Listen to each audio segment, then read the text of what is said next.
Good morning everyone, and welcome back to the channel. Welcome back to another, this will be the middle of the week I'd say when this video will be published, so we're back into the rhythm of it now again. I'm going shifting some slurry today. We have one of our customers' tanks is getting full, so he's shifting it to an out farm, and that's what I'm going at today. So we're pretty low on tractors. When I say pretty low, I mean this is the only one I have at the moment. There's there's three of them hired out, and the 175 is on the hedge cutter, so I'm not going to go taking that off of it. So this was out at a job where the tractor and dump trailer were working and the digger. So I've just shot out now and collected this. I'm going to head home, take off the loader, and have a bit of work to get the slurry tanker. Needs a few bits and pieces changing it, so hopefully in about 2 hours time we'll be ready to go. But sure, we'll give a look at what's going on once we get back to the yard. Right, so we're ready for road now.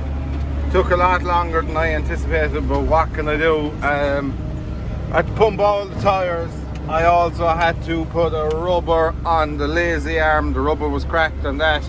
I had to change over the lazy arm from swinging from one side to the other, which is only a 2-minute job really. But I also had to get a coupling there to get the return off of the tank to plug into the return on this tractor, because it's a different fitting. It fits on the Ferguson, but it doesn't fit in this, so had to change that over.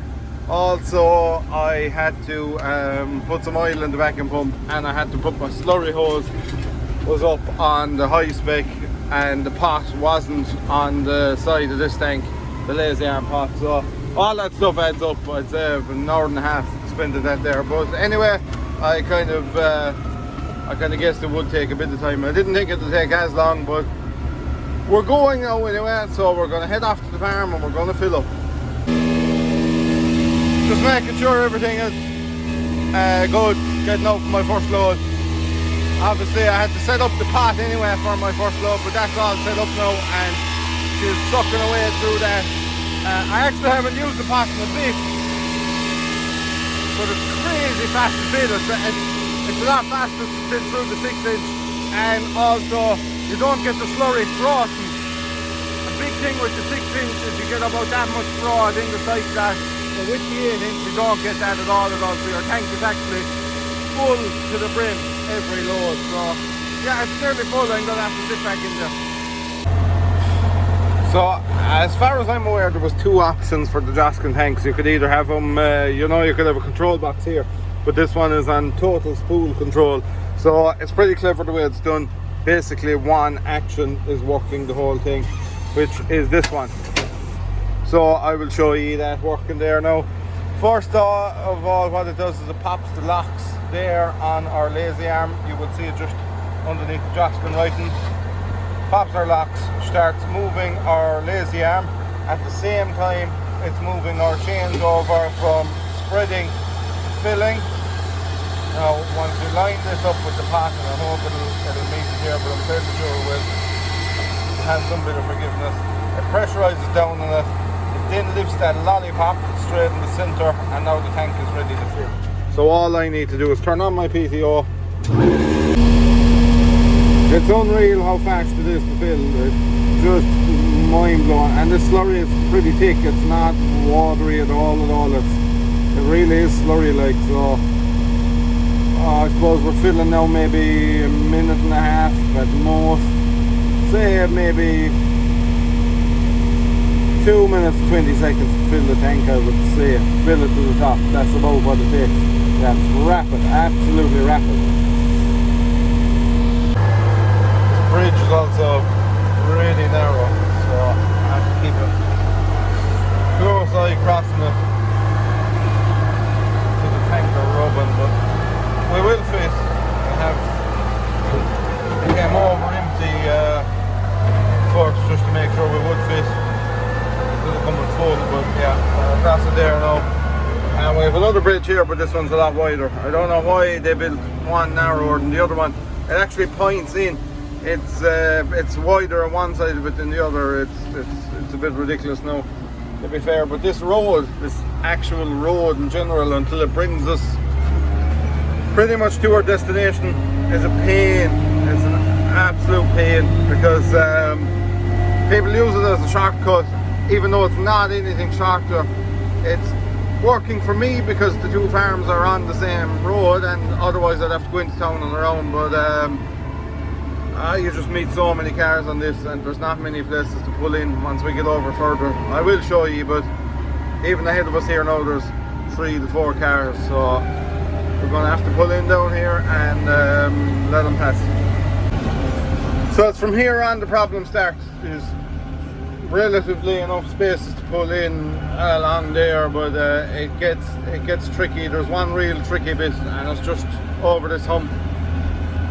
It's a stretch, I suppose it's about half a kilometre maybe, and there's literally there's room for a car to pull in, but there's no room for me to pull in, and sometimes you get multiple cars on it. So once we go down this dip now, we're on it, and hopefully we'll make it through alright. It is a bit quieter today than most days, to be fair. The weekdays seem to be the worst here for some reason. I think the weekend would be, but as you can see, I can't see too far ahead of me, so I don't know if something's coming, and there's nowhere for either of us to pull in, so like that, it is a nightmare. Sometimes I just do go around.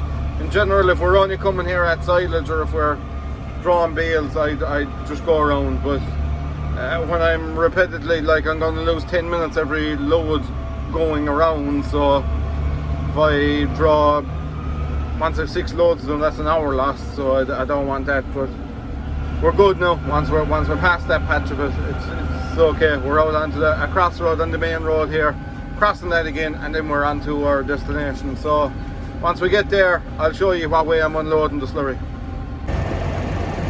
So the first job is obviously hook on our hose and make sure we're not leaking slurry. I open this very slowly, make sure there's not slurry flowing out, that we're getting a good connection, and put our slide across our changeover, so that's in the centre now, and the tank and vent, and away she drains. So actually fills faster than it empties, believe it or not. But anyway, just sit and wait for it to empty and bed fan again.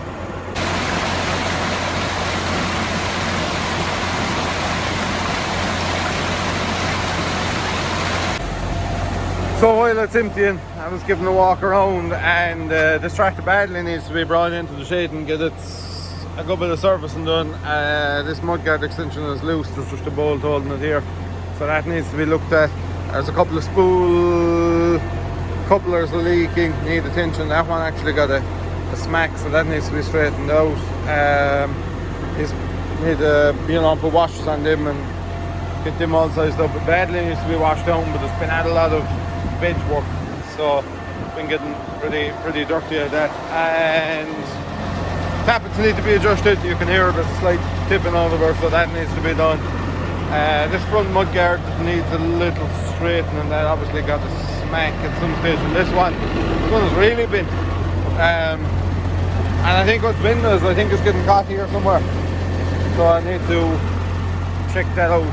Our multi-docking is loose as well. So just and a low service as well. Our hours are well up now. Since this yoke has arrived, I think it is 1,300 hours up now or something. So it's well due. Look at that, a brand new tyre. It's well due, and I'll look over, put a seat cover on it and things like that. But hopefully next 2 weeks. I had thought that we would have tractors to show you this week, that our tractors would have arrived from Europe, but no such luck yet. The ferry is actually one of the problems with it. There was a lot of sailings cancelled because there was pretty rough weather out at seas with the last week, so that was kind of one of the hold-ups with it. But I hope there'll be sailing on Tuesday, and then if they're sailing on Tuesday, then we should have them probably Friday, I would say. Should be in our yard. So here's to hoping that that'll play out the way we want it to. So on our 7550 and all tier 3 blue ones, we have this little monitor, and you can do various little things in it. Now, funnily, a very strange one, I've actually seen that on TikTok on Belarus tractors, so maybe they use them on Belaruses now, but I have seen that monitor in some modern Belarus tractors. But anyway, there's a fuel usage monitor in it, and from time to time I use it. They're not 100% accurate, those things. You really need to measure it yourself. I find some differences, but I don't really compare slurry spreading that much. You know, mowing figures and all that, I'd have them off the top of my head, but I just checked there now. On power load I'm using 8 litres of diesel, and we are doing a load every 37 minutes. So just like, even, I know fuel has come back a bit now, but we'll say based on 140 a litre, which we did pay during the summer, that's over €11 a load in diesel. And you know, when it went very cheap there, it was about, you could give it €4. So that's some difference. That's €7 a load extra in just diesel alone, and that's not even an hour. So once it gets to the hour, it'll work out what extra between the cheapest and the most expensive we've paid in diesel is. So now we're home, just in time for the dinner. Thank God, timed that one well. Right in front of us here is our new dribble bar, has just arrived, and tomorrow I'm going to do a bit of a walk around him, and I'm going to tell you about him, because like I said in the previous video, we are now agents for them dribble bars. So I'll give you a bit of a talk about that, and we'll go through them and all the different features on them, and all that side of it. So that's on tomorrow's agenda. For tonight, I am parking up and I'm finished, and that's me for, well, I'm not actually properly finished. I'm at another job that you haven't seen anything of, and it's a real messy job, but I'll probably fill you in on a bit of that next week as well. So one of the problems we had, I think I touched on it, but our shipping is delaying us, so I would hope by the end of next week we'll also have some toys free to show you all, and that will be something of interest, I suppose, to everyone who watches the channel, what tractors are coming and all that kind of thing, and also get a lot of inquiries through the channel as well about the tractors. So yeah, that's it for me. Thank you very much for watching, and please, if you haven't already, hit the subscribe button and give the videos a big thumbs up. It really helps the content get out there. So yeah, that's it for me. We'll chat to you later.